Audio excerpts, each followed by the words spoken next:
Hi, everyone that was able to attend. We are happy to sing for those of you that are here. This is my name is A.J. Banich. I'm the choral teacher here at Enosburg Falls High School, and this is the Master Singers. And we're going to be singing a few things that we'll be performing in our upcoming concert, and a couple of things that we performed at last concert as well. Hope you enjoy. We're going to start from with "All Is Found" from Frozen 2. Okay, soprano's back in the CD. You'll lead the cutoffs. Okay.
We sang at our last concert and then had a good month off of it, but we will be performing Ubi Caritas.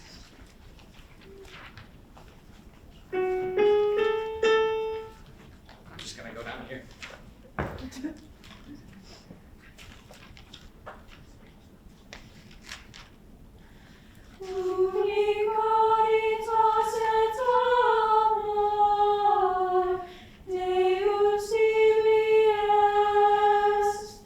Congregavit nos in unum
next piece we're going to perform for you is just going to be a little snippet of the song because we just started looking at it again for our June concert. So we're just going to do the first part of Blue Skies.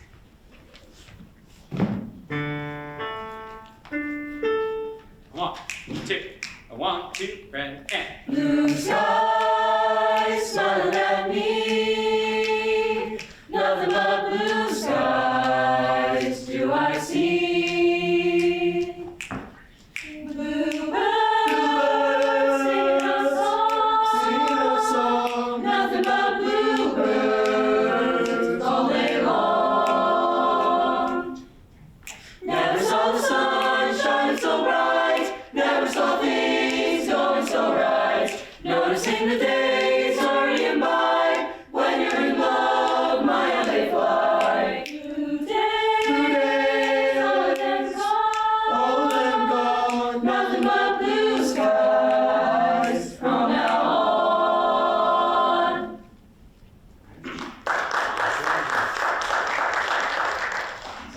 All right. Oh, Baldesnacht. All right.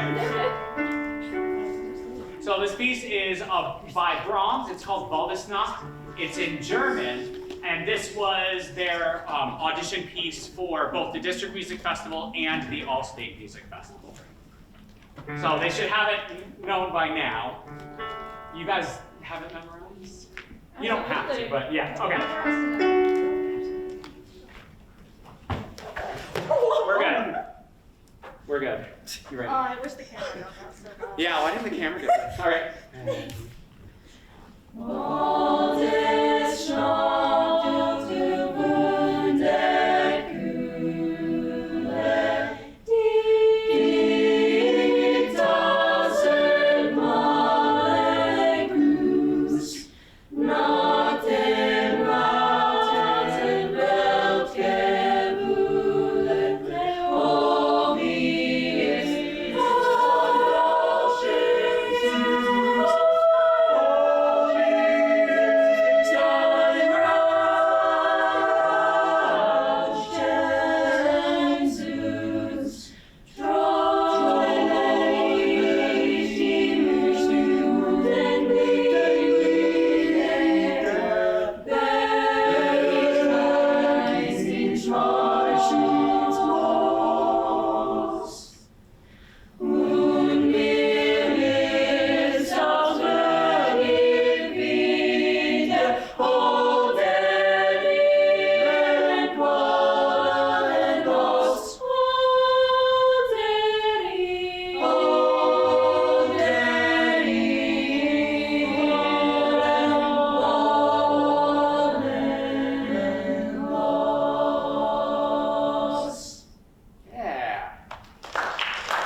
This next piece is a piece that we performed at the last concert. It's called How Can I Cry by Moira Smiley.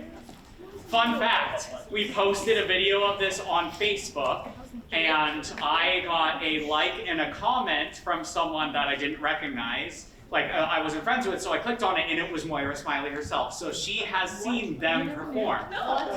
Didn't I tell you? I told some of you guys. Yeah. I kind of forgot. That's gonna be cool. Okay, everything against my judgment is do not jump off of that, but this is why we don't jump off the stage, students. Okay, I'll start with the product question.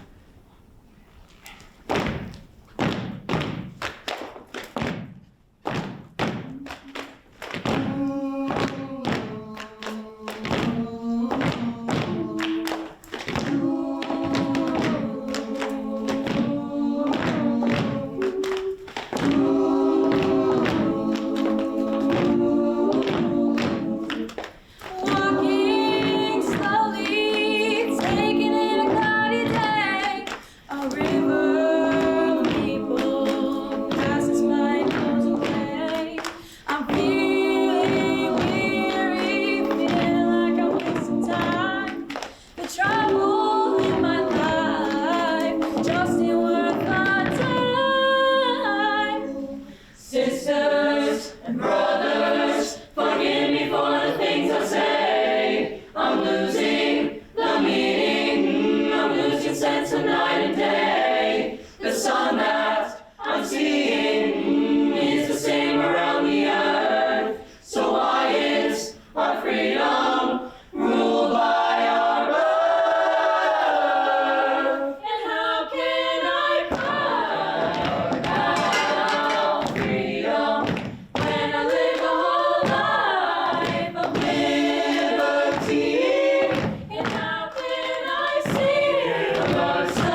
And so we have two, I guess, a solo and a quartet that are going to perform for you. We have Adriana Mayet. She's going to sing O mio bambino caro by Puccini. And then we have a barbershop quartet, Sweet and Lovely. If you're not in those, you may start getting ready for either band or food.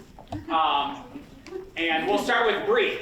So Bree, take center stage. I'll give you your 8 flat for nothing. Thank you.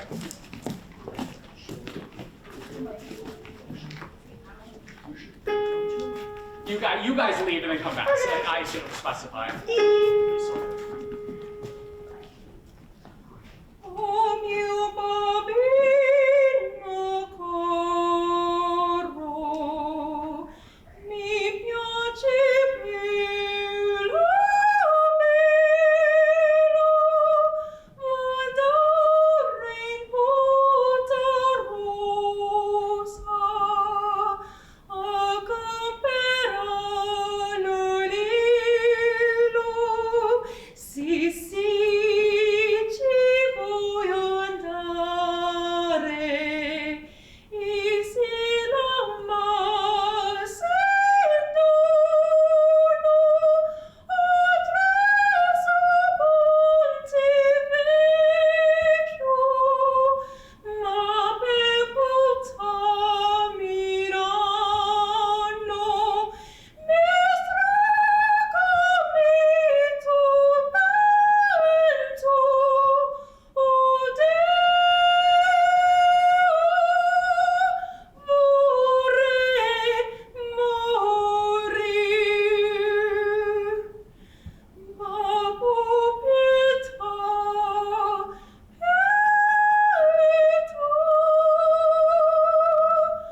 Babbo pietà,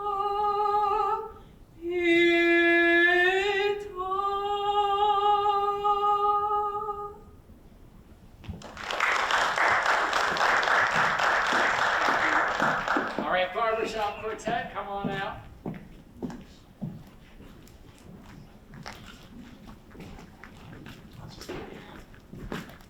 They had a pitch pipe. I can't find it right now, so I'm just gonna play, but I'm still just gonna play one note. You guys will find your harmonies.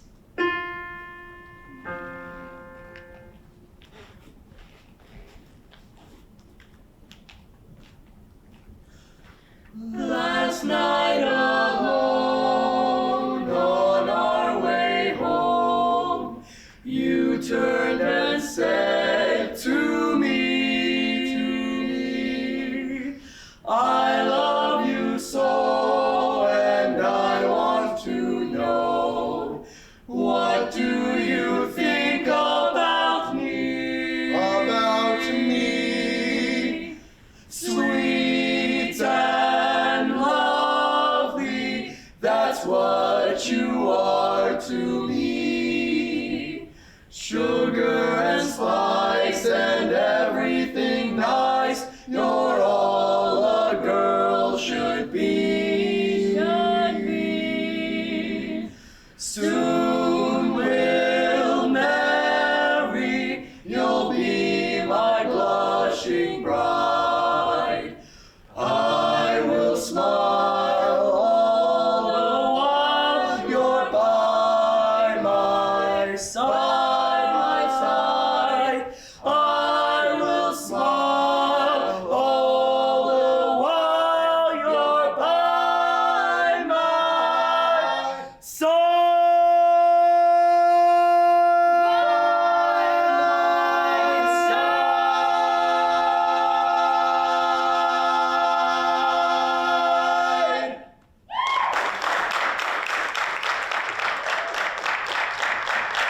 Thank you very much. So this song was, their barbershop quartet was their audition for the New England Music Festival, which it's basically students from any town, any schools in the New England states. But Maine doesn't. For some reason, Maine doesn't involve themselves. But there's a lot of high schools and a lot of competition, and the 4 of them made it into that festival, so they'll be going in March. And now let's welcome the band. All right, thank you very much.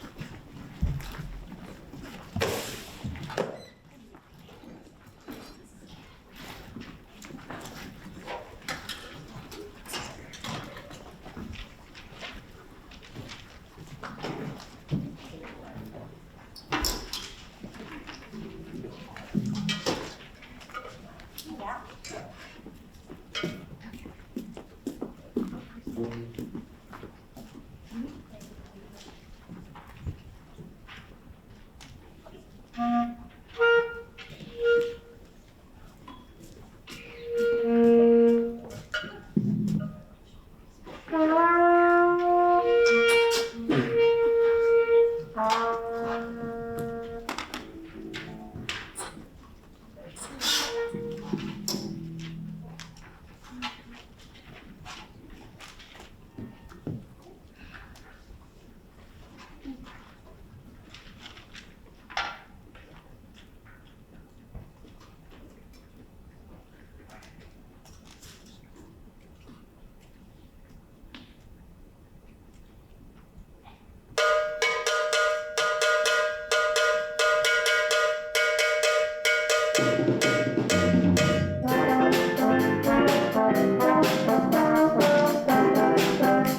That was Lowrider, obviously.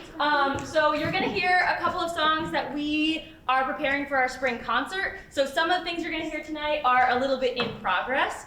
So we're really excited to kind of present to you our little in progress concert. And our next song is Born This Way, Lady Gaga.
got 2 more songs for you. We're gonna do Thriller, Michael Jackson, and then we're gonna do Happy by Pharrell.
That's all we got. Thank you so much.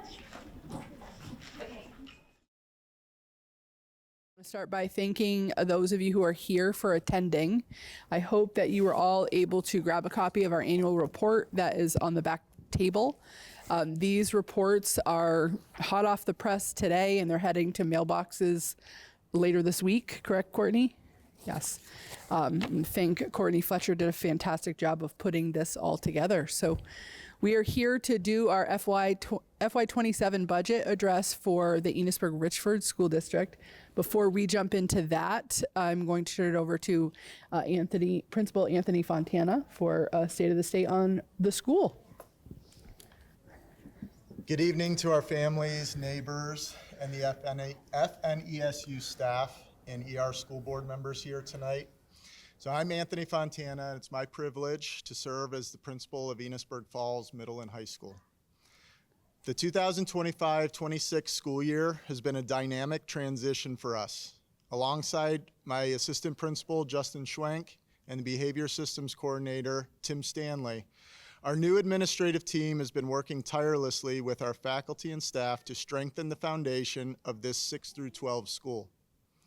Our goal is simple but ambitious: to elevate the student experience through deliberate, data-driven systems and a renewed commitment to our community. When we talk about building new systems, we aren't just talking about logistics. We're talking about creating an environment where every student is seen and supported. We're now utilizing specific real-time data to ensure our resources and our professional development are targeted where they have the most impact on student growth. We've successfully implemented the digital e-hall pass system and institutionalized focused instructional time, which is dedicated to supporting students exactly where they need it. Our faculty is working hard during early release Tuesdays and in-service days to align our curriculum with the Franklin Northeast Supervisory Union Portrait of a Learner indicators. We're ensuring our students don't just master content, but develop the critical thinking and life skills that they need for the real world. This year, the halls and the classrooms of EFMHS have been alive with innovation. Our new STEAM lab is a hub of creativity, and we were recently honored to be one of only 2 schools statewide to receive the Educate and Innovate grant from the Department of the Lottery. Secretary of Education Zoe Saunders visited us to showcase how our students are using 3D printing to make complex scientific concepts hands-on. Last year, our students traveled to places like Montreal.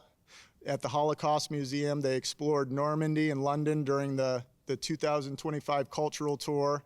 And this year, and moving forward, our students will continue to have these and further opportunities to experience the world outside of Enosburg and Vermont.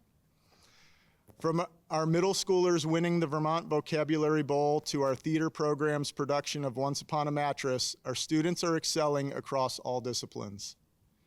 We believe that a school that listens to its students and welcomes its community is a school where students feel they belong. We hosted a highly attended and successful student-led conference event this last fall that allowed our students to showcase their learning. We held our first ever EFMHS student government election this year. So I'm proud to share that with about 70% of the student body voting, they elected Vienna Wild as president and Annabelle Elwood as the vice president. Our girls volleyball team reached the state finals this year in their 20th season. And our boys varsity soccer team received the inaugural Premier Sportsmanship Award from the Vermont Officials Association, proving that we are building champions of character as well as athletes. We're bringing the community back into our building through career awareness initiatives like mock job fairs, hands-only CPR training for our students, middle school community meetings, and nights like tonight. We have an inaugural middle school science fair that we're hosting in our gymnasium for all the FNESU schools and is open to the community to attend. We're planning an exposition of learning event for the end of the school year that will be open to the public to attend for students to once again have the opportunity to showcase the work they're proud of. The 25-26 school year has been a period of purposeful restructuring and energized growth. As we look at the budget and our plans for the coming year, please know that every decision is made with the goal of equipping our students with the skills, confidence, and the voice to thrive in an ever-changing world. We're not just preparing students for graduation, we're preparing them for life. Thank you for your continued partnership and for investing in the future of Enosburg Falls. Okay.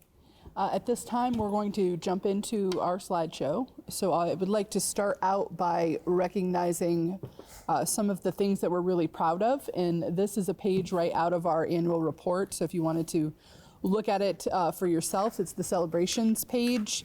I'm going to just speak specifically to the celebrations that are related to our Enosburg schools. Principal Fontana has already gone over the athletic celebrations that we have on there. We have also our Enosburg Middle School Vocab Bowl, our vocabulary students won the state championships in 2025 for the Vocabulary Bowl. And we have a lot to celebrate with a renewed investment in our theater programs here in FNESU. We had staff members that were recognized for going above and beyond in FNESU at our in-service in August. Maggie Cavazos, who was then the Flexible Pathways Coordinator at Enosburg Falls Middle High School, was honored, as well as Bev Maya, an Enosburg Elementary School paraeducator, and Brenna Sturdivant, our Enosburg High School school counselor. We also had some individual student recognitions that I believe were specific to Enosburg. The UVM Green and Gold Scholar for Enosburg is Annabelle Elwood.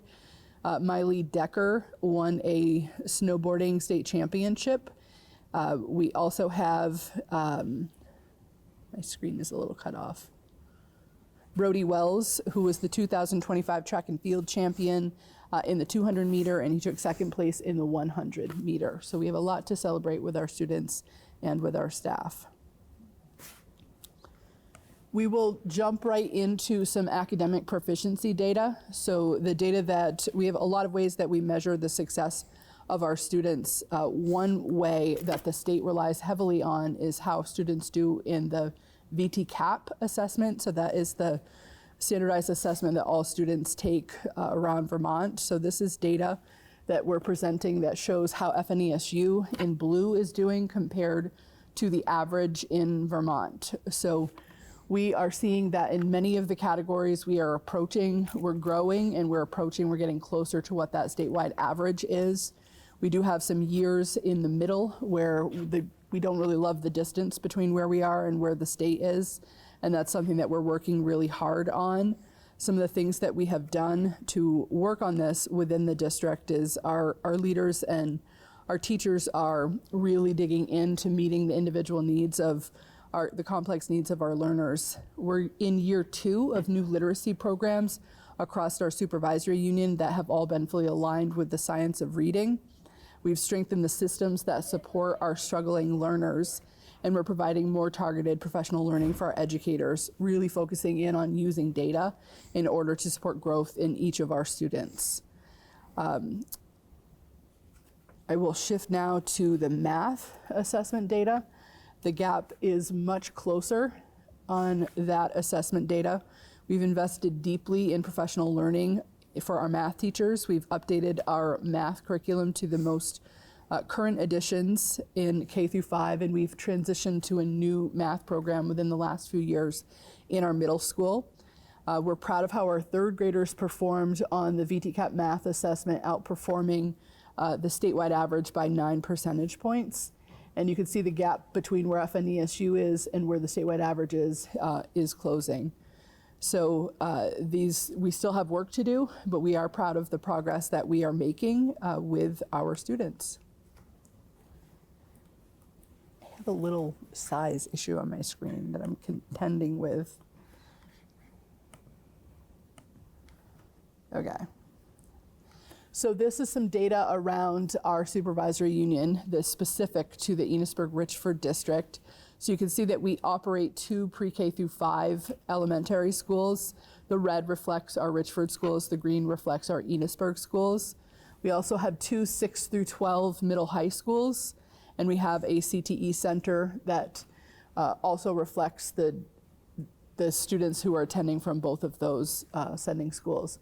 The 14 is data that reflects the number of students that are coming from outside of our supervisory union. And this chart shows the enrollment data for the district as a whole. The 5 columns on the left are the last 5 years leading up to this year's school year 2026, where on October 1st we had just over 1,000 kids in the district. The next 5 columns, the 5 on the right, are our projections for the next 5 years. And so you'll see as the bottom line trend, over the next 5 years, we're expecting the numbers to stay relatively the same for the district as a whole. And then on this next slide, you can see the same information in a graph showing the 4 schools. And the trends here, again, are relatively flat. You can see that the 2 elementary schools were expecting a slight increase in the number of kids over the next 5 years and a slight decrease at the 2 high schools. And I think what's important to take away with this is that a flat enrollment is very different than what a lot of schools in Vermont are experiencing, especially our districts to the southern part of the state and the eastern part of the state, where they're seeing a pretty dramatic decrease in the number of students. Here in FNESU and in Franklin County in general, we are not seeing that trend. When you vote on town meeting day, either in March or vote early at your town clerks, the first 3 articles on that ballot are to elect the officers of the district. For all 3 of these, you are allowed to write in a candidate if you so choose. And I know at this point, at least when I last checked in with the district clerk, we had 1 candidate running for each of the 3 school board seats.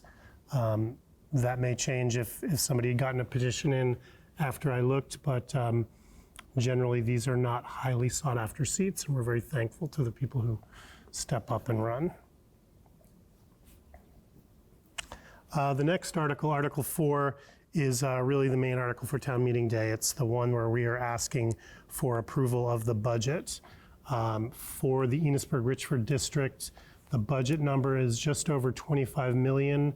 This is about a 1% increase over the current year. So it's a pretty fiscally tight budget, certainly compared to where we know we start, and we will talk about that a little bit later. The second line takes that budget and it puts it into a per pupil education spending figure of $11,430, which is a 2.5% increase over last year. Statewide, I think the average that's anticipated for this year is right around 8.5%. So again, coming in much lower than where we think our peers in the state will come. Before we shift into board goals, I should have started with, do you want to introduce yourself? Sure. My name is Rachel Tetro, and I am one of the board members for the Enosburg-Richford.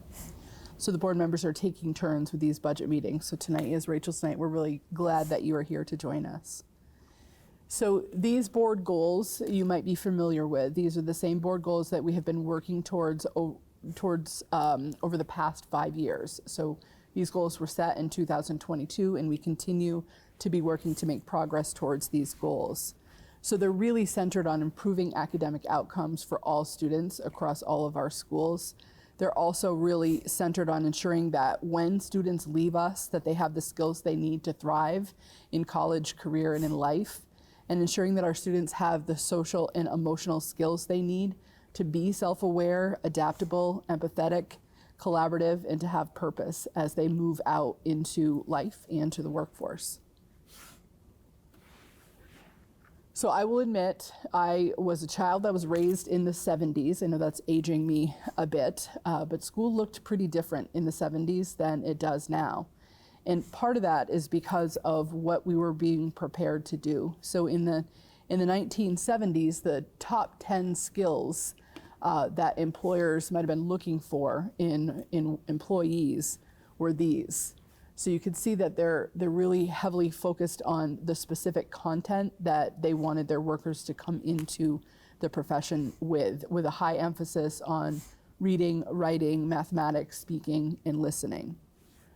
All of those are still incredibly important, and we are now living in a world that is changing pretty drastically. So whether we like it or not, Courtney, could you move the slide? The world of work is being transformed by technological advancements, especially generative artificial intelligence, or AI. So when we think about what our responsibility is to our learners, we need to be able to adapt what we're doing in our schools to prepare our students to be employable in a new world of work. So what is evident is that the students need to have a very strong foundation in literacy and in mathematics, and they need to master the skills that are inherently human, like those that are listed. This came out of really recent research from the World Economic Forum, and it was the Future of Jobs Survey 2024. So there's a comprehensive list of about 25 core skills that are most important in terms of what employers say they're really looking for. So when you look at the top 10, you can see that most of them are really focused on the skills that humans could do more than AI can do independently. So these are the skills that AI really can't replicate. And so these are the skills, if you go to the next slide, there's pretty good alignment with the work that we've been doing with our Portrait of a Learner. The skills that we find are necessary in order to prepare our students to be competitive in those job markets when they graduate proficient in these skills and in these indicators. I think that the challenge, this is challenging work, but this is our why. This is why we're doing the work. It's for our students, and it's for preparing them for the future that we believe that they all deserve. We know that in order for them to succeed in life, they need to be prepared, and they need to be able to adapt, because the future of the jobs, we can't even imagine the jobs that will exist when some of these students enter the workforce. So they need to have skills that are adaptable, that will allow them to be very competitive. I will say that we'll go over a lot of slides in the budget right now. We'll do a pretty high-level overview of them, and they are all available in greater detail on our website, and there are links in the annual report as well. If you get the annual report online, those links will take you directly there, or you can type them in once you get it mailed to you. We'd said that the budget was up about 1%. That's an equivalent of roughly $260,000 compared to last year. This was achieved largely by cutting 8.5 full-time positions, and we'll get into the details on that as well. But we are definitely looking at student ratios and the changes that are coming down from the state as we plan these budgets. And our budgets, as we'll talk about later, are almost entirely made out of people. Despite that, the anticipated health insurance cost is over $500,000 from what we budgeted for this year. We pulled some data from a training recently. In FY18, the full cost of a family health insurance plan was just over $17,000. 8 years later, that's almost $41,000. So that is a huge increase over just 8 years, and that's really been the story behind a lot of the budget increases over that time. In Enosburg-Richford, we're anticipating 9 more high school students coming in next year. Those students come with tuition payments from their sending districts, so that tends to help the tax rate. And then the SU assessment, the bill, if you will, that you get from central office for food service and special education and some of those centralized services we provide, is actually going to be down by a little over $100,000. So to talk about those 8.5 positions, at Enosburg Middle School, we are not replacing an administrative assistant. That was a decision that was made in the past, and we're just catching up to that with the budget. Across all 4 schools, there's 1 part-time and 3 full-time paraeducator positions that are open and that will not be filled. Across primarily the 2 high schools, there are 6 full-time and several part-time teaching positions. Some of these we haven't been able to fill for the last few years, and we are making those shifts as we try to prepare ourselves to be well positioned for the class size requirements that are coming down from the state. And then we are also moving 1 part-time and 2 full-time teachers out of our federal grant into our local budget. Those are folks who exist, they have jobs now, they are working in our schools now, but given all the uncertainty around federal funding, we feel that it's prudent to move them into the local budget where they're relatively protected, since we don't know what's going to happen with those big federal grants that we get. The next 2 slides will take that $25 million budget and just break it up into a visual representation of how we spend the money. So on this one, almost 3/4 of the budget in red we spend on our own people. Half is salaries and 20% is benefits. Most of that 20%, again, is health insurance, so that is eating a big part of our budget. That light blue section, the next largest one after salaries and benefits, is called purchase services, and this is primarily services that we buy that are provided by other people. So it would be food service workers, special educators, those of us here who work in central office. It would be the bus drivers that work for the transportation company. It might be workers from Northwest Counseling that we hire in our schools. And then this last section in green, that 4.5%, is the amount of money that we spend on stuff. So this is not only crayons and paper in our classrooms, but it's also the electric bill and the fuel bill. And so when we think about making budget decisions and trying to impact a budget in a meaningful way, there's no money in that green section. We're not going to save a lot of money by buying the 4-pack of crayons rather than the 8-pack of crayons. This shows that same budget, but it's broken out in terms of what we do. So the half in green is what we think of when we think of school. It's teachers in front of kids in classrooms. The sections in blue are in support of instruction. So that first large section, student support, would be guidance counselors and nurses. We have some technology next, the board of directors. The other light blue section is school administration, so it's your 5 principals and their administrative assistants.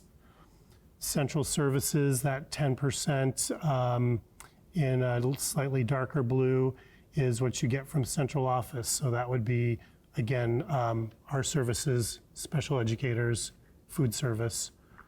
The dark blue is what we spend to maintain our 5 buildings, and then there's a small section up top for transportation, for getting the kids to and from school. The Enosburg-Richford district is consistently one of the lowest spending districts in the state of Vermont. When you look at this visual, I'm going to focus on the white box on the left-hand side. That's really pulling out the bottom portion of the state, the lowest spending.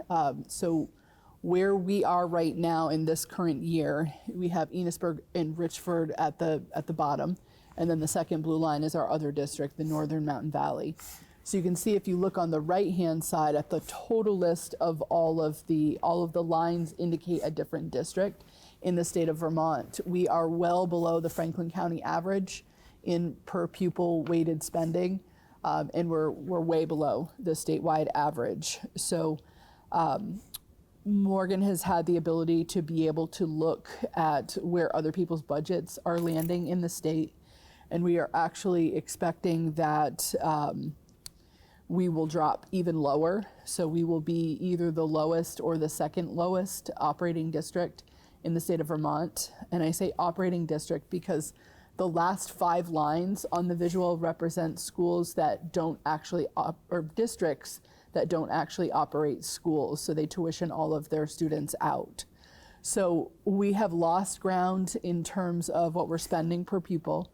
I know I want to just be cautious about that because I still want our community to know that we are working our hardest to still do really great work for and with our students. And we think that We are very strategic, and we're going to talk about that strategy a little bit next. We're really strategic in how we spend the money. One thing that is a little challenging is that we can't compete with other districts. When you look at how we compare with other districts, even in our county, and you look at how much they're spending, how much more they're spending per pupil as you go up that chart across the state, we can't really compete with what they're able to pay their employees. So we often find ourselves in situations where we're looking for employees who are then leaving us to go to better paid districts in other parts of the state. So I would say that that is one disadvantage, along with some others, with our spending being where it is in terms of the comparisons. But I will say that we have a lot of heart here, and we also have a lot of hustle, and we work really hard to try to find outside funding resources to be able to provide opportunities for our students. And there are a few examples in the book of some things that we've recently done to bring opportunity to our students that's not funded through the district budget. A lot of the funding that we get for our after-school programs comes from grant funding. We just received another $533,000 award for that program. And Anthony already mentioned this. Enosburg High School was awarded the lottery grant for the Educate and Innovate Award. So that was another $15,000, one of only two in the state. And last year there were two others in the state that were given out, and NMV, our other district, got one of those awards last year. The other thing that we're really proud of is we are finding ways to innovate with our students. And we have a FIRST robotics team now. We're in our second year at Enosburg High School. We're very proud of that. They had their first experience last year in competition. There's a write-up in the annual report. And I would just point you to, there's a link at the very bottom of the write-up. And if you look at the book online, you can click that link. And it brings you to a video that shows what it's actually like for these students when they go to these competitions. They're working with other teams to have their robots be able to complete some specific task that they had for the season. And it's just incredible to watch and think about all our students had to learn to be able to code and design and build their robots to be able to complete the tasks that they were assigned. They've just, I think, gotten their new task for this year, and they'll have, I think, 2 competitions that they're heading to later this spring. So we're very excited about that. Another thing that I think is often really confusing for people is that there are different governance structures in the state of Vermont, and our little corner of the state is a really good example. So in Franklin Northeast, we're considered a supervisory union because we have 2 districts that function within our supervisory union. We have the Northern Mountain Valley District. They operate schools pre-K through 8, and then they tuition out their 9th through 12th grade students. And then we have the Enosburg Richford schools, and they operate pre-K through 12.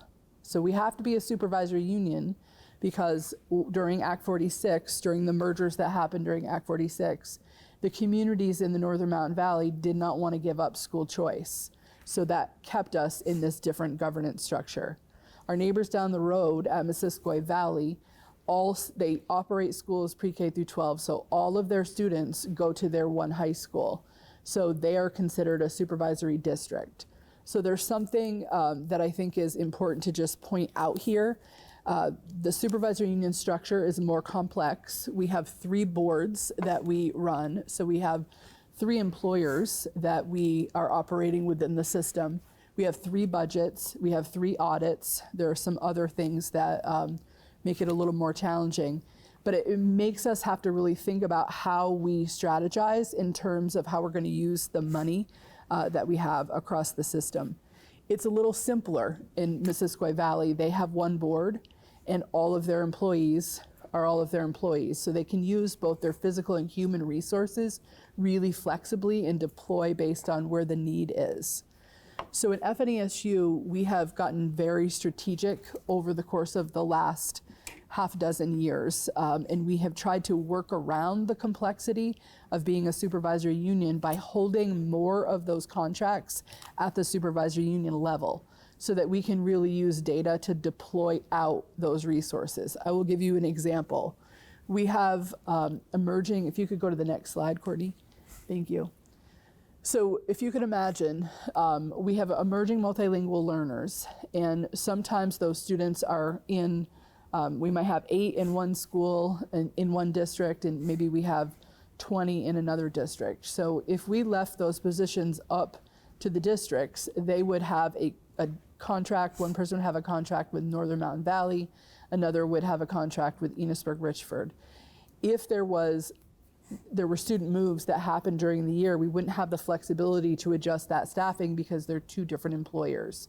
So instead, we look at positions like that we can get really strategic with, and we say, okay, we're gonna hold those contracts at the FNESU level, and we're gonna be able to see the whole picture of where the need is across the system. And because they're an SU employee, we can deploy them where the need is. And what that does is it allows us to have one whole contract for that position, where if we were doing it at the district level, we might have to have 1.5 or 2. So we were able to reduce the number of contracts that we need. Some other examples that we do this with has to do with instructional coaching. We hold at our level technology integration, special education, all related special ed services, alternative programs, food service and facilities are all held under a supervisory union contract, and then those are deployed out based on need into the schools. The other thing that I wanted to just talk about while I had the ear of the community is I think that I really want people to understand why we have alternative programs in FNESU. We have alternative programs that support students that have significant developmental disabilities. We have one for middle high school students here in the high school, or in the middle high school, and we have one in Enosburg Elementary School that supports students with significant developmental disabilities, the elementary aged students. And we also have another program called STEPS that's over at the marketplace, and we have another classroom space that is, what is it called? Rise. No, STEPS is in the youth center. We use some space that is in the youth center for that. It is true that there are some students that have needs that are more significant than what can be met in the general education classroom. So we're really proud of the programs that we have designed to meet those students where they are. These are programs that live right in our FNESU communities. Students from all of our sending towns have the ability to be a part of these programs because we hold it at the supervisory union level. I have heard conversations about why do we have these programs in our supervisory union, and why are we renting spaces, and why do we have vehicles for these special programs. One, there are some transportation needs when you're trying to pull students in from multiple towns, and some of the work that we do with those students is actually community-based and is helping to prepare them to be able to contribute to their community in their life. So we're offering these high-quality programs in our community, and we're doing so in a much more affordable way than what we had historically been doing it in the past. So this visual just represents that if we in the past had a student that had this level of need, we would have entered a contract with an outside agency, and we would have sent them potentially to an out-of-district placement. To give you an idea, the range of those contracts are between $100,000 and $150,000 per student. On top of that, those are not in our community. They could be anywhere from St. Albans to Burlington to Johnson to Colchester to Williston, and the transportation per pupil would be $40,000 to $60,000 on top of that tuition. So it's a lot of money. We've found a way to not only keep our students in our communities, we've been doing that for less than half the cost of what it takes to send students out of our community. So on average, the per pupil cost for those alternative programs is between $47,000 and $60,000. And that includes all the associated costs related to transportation for both of those programs.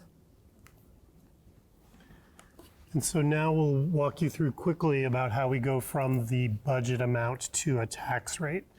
So you can see on this first line, we're asking voters for permission to spend just over $25 million. And that's the number that's up 1% over last year.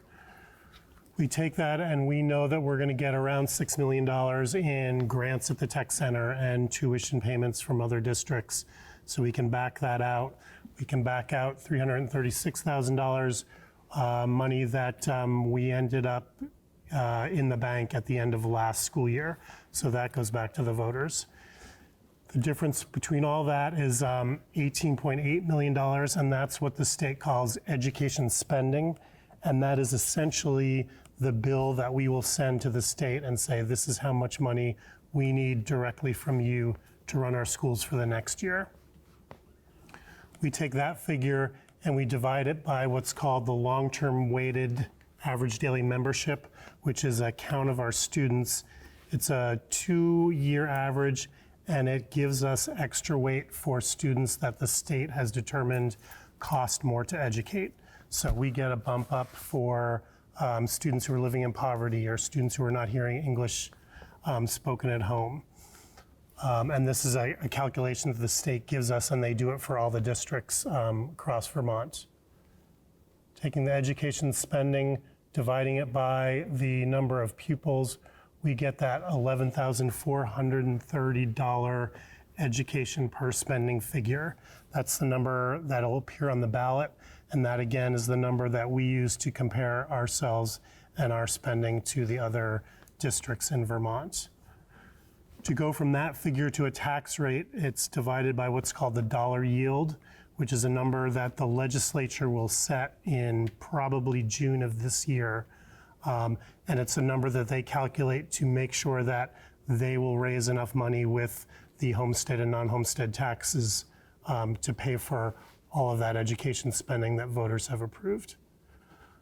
Ed spending per pupil divided by the yield gives us a district level tax rate of $1.29. So we're actually down a half a penny from the tax rate that we have this year. Even though we're spending a little bit more money, we have a little bit less money that we're bringing over from years prior because our pupil count has gone up and because this yield number is projected to be fairly strong, we're actually going to see a decrease in the district level tax rate. Unfortunately, the story doesn't end there. So we now have to divide that district level tax rate by what's called the common level of appraisal. This is a calculation that comes from the tax department, and they are attempting with this number to make sure that taxpayers in every district across Vermont are paying their fair share and paying based not on the value of their property on their tax bill, but what their property would actually get on the open market. So you'll see we start with $1.29 for the district. We're actually adding 20 cents to Enosburg's tax rate because their grand list is so far off of what their properties would actually sell for. And this is something that's pretty common in the state for towns that have not had a reappraisal recently. And conversely, in Richford, that $1.29 is actually dropping by 29 cents. And that is because they have had a reappraisal recently. And so their grand list is a little bit more accurate. So right now with these projections, just looking year over year, in Enosburg, for folks who are paying just on their property, anticipating a 7-cent increase to the rate, and in Richford, a 4-cent increase to the rate. But we're likely to change that in a few slides. This I won't spend a lot of time on, but it kind of shows the mechanics of the CLA. In Enosburg, if you have a $200,000 home per your assessment, the state thinks that that home is worth $329,000. In Richford, if you have $200,000 home per your assessment, the state actually thinks that's worth $221,000. So those different tax rates are meant to equalize those two different fair market values.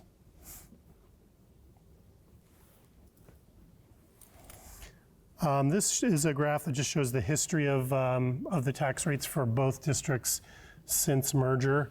And we don't need to spend a lot of time on the numbers. Those FY27 numbers will change. But you can see here from FY23 to 24, This was the year that Richford had their reappraisal, and so their tax rates dropped by 34 cents. Enosburg has not had one in a long time. My understanding is that there will be one in the next year or two. And so once that happens and that information is sent to the tax department, we expect that their tax rate is going to drop precipitously as well. And their properties will be worth more money, so they'll be paying their tax based on a higher value, lower tax rate, higher value. Yep. This is just another way to show those four factors that set up the tax rate. So here's the dollar. If we were right on this line, that would mean no change to the tax rate from year to year. Spending is up a little bit, and so that pushes the tax rate up. But the student count is up, which lowers your tax rate, and that yield number is stronger, which also lowers the tax rate. So again, if you just look at the green, the gray, and the red, they're basically canceling each other out. And at that district level, we would have been a little bit under what we were in FY26.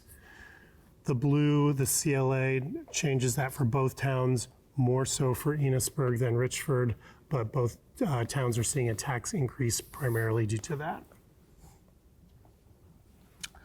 This chart is in the annual report, and it's also online, and it just shows you what a taxpayer can anticipate paying if they pay based on their income and they have a $150,000 house, or if they're paying purely based on the property value. And if you're making less than $115,400 this year, you are likely to be eligible for a credit and see a lower tax rate. Similar information, this is looking at all the Enosburg and Richford taxpayers who are paying household property tax. So it's not businesses, it's folks who live in their homes and are paying taxes on that. There's two sections in blue are folks who are what we call income sensitized. So they're paying fully based on their income or partially based on their income. And only about a quarter of the payers in our two towns are paying fully based on the property value. So there is a lot of change on the horizon for public education in the state of Vermont. So Act 73 was a bill that was passed last year, and there are several things at play in terms of the timeline that was approved during the last legislative session. So we will see statewide graduation requirements that will be outlined by July 1 of 2027. We will see a statewide school calendar that will be effective July 1, 2028. Right now that is developed regionally across the state. And we will see there was already a limiting of the number of schools that could receive public high school tuition dollars. So in our other district, because we tuition our students out, we've had years where we have tuition students, they've been able to take the average of the Vermont tuition rates, and they've taken it internationally, and they've gone to ski schools all over the globe or other schools. And that really drastically, Act 73 drastically reduced the number of those public and private programs that can actually receive public tuition dollars now. Other things that have come with Act 73 are class size minimums. So those minimums went into effect on July 1, 2025. We will be held accountable for the next school year for those class size minimums. So this is different than what we have had in the past. In the past, we've had more of more guidance around maximum class sizes and a little less related to minimums. So we actually have accountability measures. We'll have to do some reporting out if we fall below any of those class size minimums. So you could see that the things that are defined in the law on the left have to do with different numbers of students based on variables really associated with age and grade level. And then there are some accountability measures that are put into place if schools are not maintaining their minimum class size. So if we fail to meet those minimums in 3 consecutive years, then the State Board of Education may, based on the Agency of Education recommendations, do any of the following that's outlined in statute. So they could require AOE technical assistance, they could adjust supervisor union boundaries, they could assume control of a school, they could close a school, they could require district consolidation. These are now law.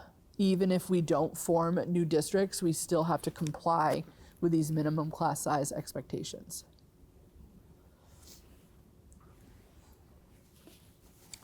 So the press that Act 73 has been getting is largely around the governance changes.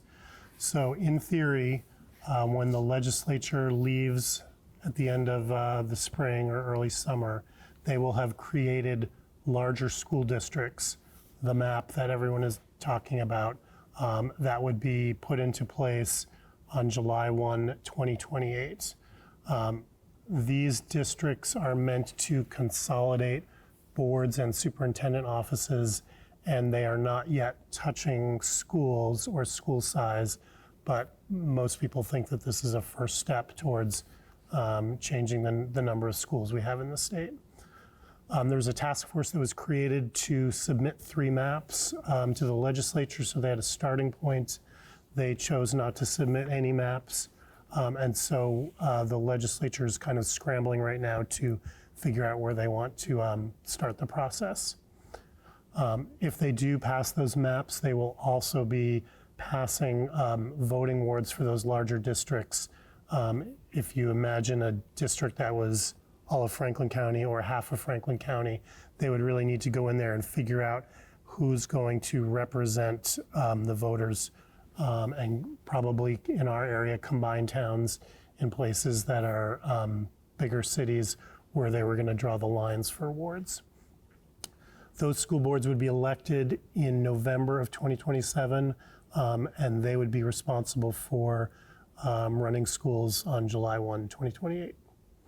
One piece I'll add to this, I agree with Morgan that the way the law is written, it doesn't really talk about closing schools.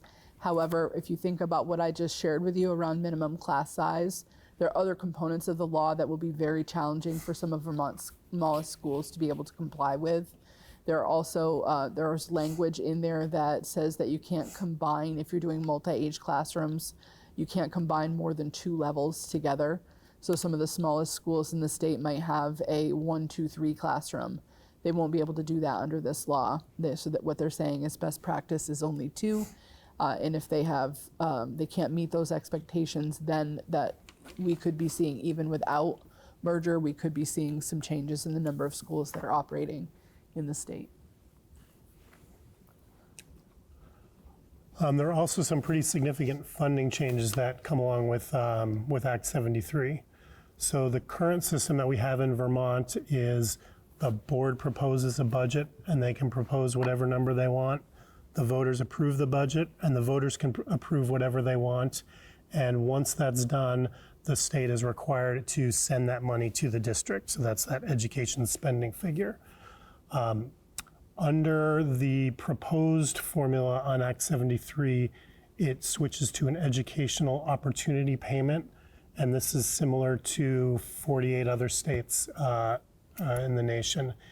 And in those schemes, in those situations, the state determines a per pupil funding amount and sends that to the districts. So they would look at our weighted count of whatever it was, 1,600 kids, and say, okay, we're going to give you X dollars per each of those weighted kids.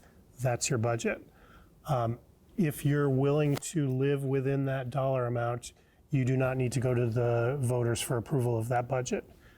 If you want to spend more than that amount, you would have to go before the voters and ask for additional money. And there will be some restrictions on that, how high you can go and how much you're taxed for that additional spending. This is all currently contingent on governance changes. So in theory, if we do not have new maps by the end of this legislative session, the funding changes will not go into effect, although there is discussion in Montpelier of separating those two and continuing on with a change to the funding no matter what happens on the governance side. There are also 2 other relatively minor changes. It switches from a property tax credit for people who pay based on income to an income-based exclusion. So be looking more directly at your property bill in the current year and deciding how much of that you can pay. It also splits the non-homestead list. So non-homesteads, businesses, second homeowners, camps, pay a separate rate that is statewide, and every category of property on the non-homestead list pays that same amount. The state seems to be looking down the road and saying, we may want to tax rental properties less than we tax second homes, and we may want to tax businesses somewhere in the middle because we want to encourage rental properties and we don't want to harm businesses. They have not put out different rates yet, but they're setting up the mechanisms to allow themselves to do that in the future. The last article that you'll see on town meeting day is looking for authority to deposit half of the surplus funds, those leftover funds from the year that ended in June of 2025, into the capital reserve fund. We currently do have a capital reserve fund. That's money that we use for large unanticipated projects that come up with any of our 5 buildings. We have largely dodged the bullet on PCBs in this district. We have one building, this one that still has not been tested yet, so that could come and play down the road. But we know that our schools and every school in Vermont has really deferred maintenance on some of their major expensive systems, and so we know that we have boiler systems that are coming due in the next few years, and this gives us the ability, if we're in a position where we don't have the money in the general fund budget, that we can pull that out. I wonder if we could maybe skip to slide 40 so that we save some time for questions in the room, and if we need to go back to the FAQs, we can. So this will show you the town, the times for voting in person, or do we want to do this one? Yeah, if you could do that one first. I've got an old deck here. So there's been a lot of news since December around this additional money that the governor initially proposed and the legislature seems to be interested in, of one-time funds, pulling $75 million, I believe, left over from the general fund and using that to buy down taxes. We will not know if this is for real until June, when the budget is finalized and the legislature leaves town. But what we do know is that if this is included and nothing else changes, all of those tax rates that we've been talking about earlier would drop by about 5 cents. There are also new yield numbers that are being floated by different committees, and the ones that I've seen so far that don't take this into account would drop those tax rates by 2 cents. So that number is really fluid. The signals that we seem to be getting from the legislature right now would push those numbers in the right direction, but we will not have anything that we can take to the bank before we need to vote on the budget. And then we need to vote on the budget on March 3rd, 2026. Vote in the town where you're registered, the Public Safety Building in Enosburg or the Town Hall in Richford. Both polls are open from 10 to 7, and early voting begins on February 11th. So in Vermont, you don't need a reason to vote early. You can just go to the town clerk and vote in person after February 11th, or you can reach out to them and ask them to send you a ballot by mail, which you can complete and return. Do we have any questions in the room? I have one. Okay. Thinking about the state's proposal on class sizes, it's cut dry when it's first grade, second grade, third grade, but have they considered at the elementary level the UA teacher classes and at the high school the multiple content area classes?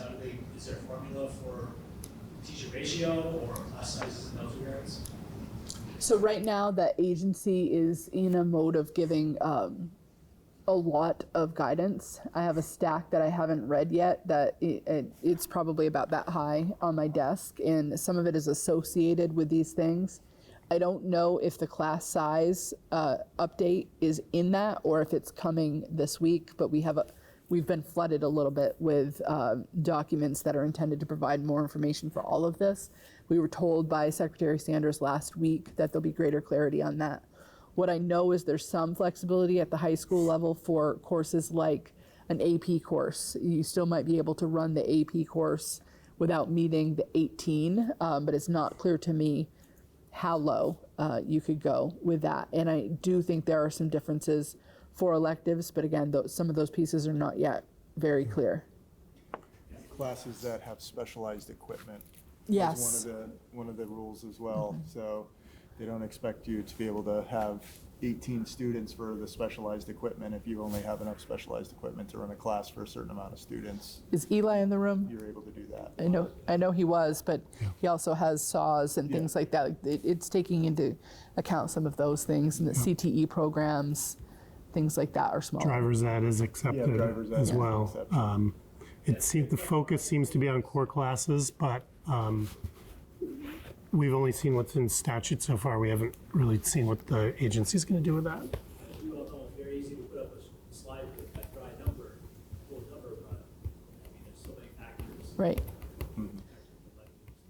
So we've already been thinking about our class sizes, as you know, from being here for the past year, and some of the reductions that we saw in the budget were strategic because we used attrition as people were leaving to think about what is our class size going to look like with 3 teachers of this content with the number of students we have versus 4. And so we were able to increase some of those class sizes to get closer to range by not refilling some of those positions from last year into this year. So we're in a much better place than we were last year at this time with class sizes. But you're right, there are a lot of variables that go in there. And unfortunately, if we don't hit those class size minimums over the course of 3 years, because we'll have to be, they pull the data right out of our power school, we will be held accountable for not meeting those. So we're going to have to find a way to do that. You're welcome. Any other questions in the room? I'm a little blinded by the light, Mr. McKinstry. If you have any, I can't. Are you good? Yeah, I just follow on to what Robert just asked. So if we're put in a position where we might cut, at least to my mind, what would be a high-value class for college-bound students, like an AP science class or math class or something, would it be possible to take students from Richford High School, add them to Enosburg High School, and have it taught at one of the buildings and arrange some transportation for kids to get back and forth for those? It really would be a shame to have college-bound students not be able to take those upper-level classes to prepare them for college because we put some artificial boundary in place where kids from Richford couldn't come to Enosburg or vice versa to take a class taught by a single teacher, just with that pool of students. So is something like that possible? We did it for drama last year, right? In fact, we're already doing that in a variety of ways.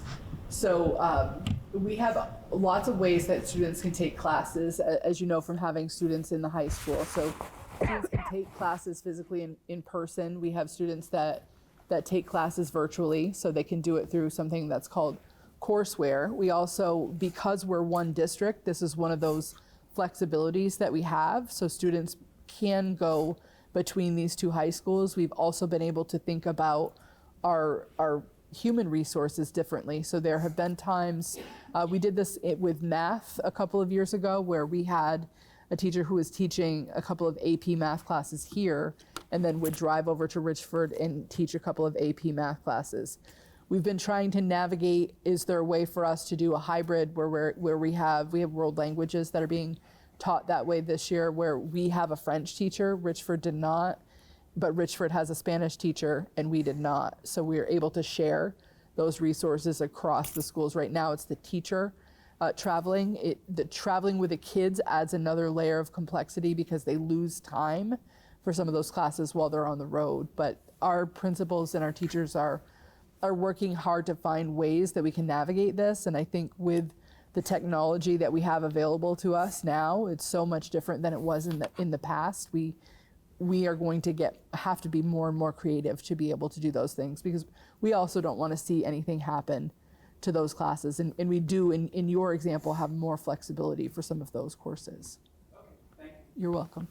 Do you want to add anything to that? No, I think you hit it right on the head, and we're constantly looking. We're looking at our courses for next year and having conversation, and we work close with Richford, where we have some of their course offerings that we don't offer listed for our students, and they do the same in their course books and talk to their students about some of the courses that we offer that they don't currently have. And so we do provide our students with those opportunities.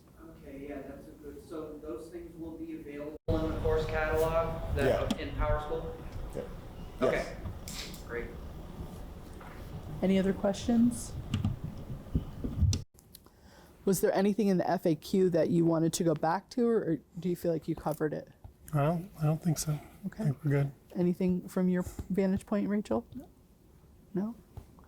Well, we thank you for coming to join us for our budget information session. If people are watching online, when you get your annual report, there are a lot more budget information sessions happening over the course of the next 2.5, almost 3 weeks. So thank you for coming, and we hope to see you soon.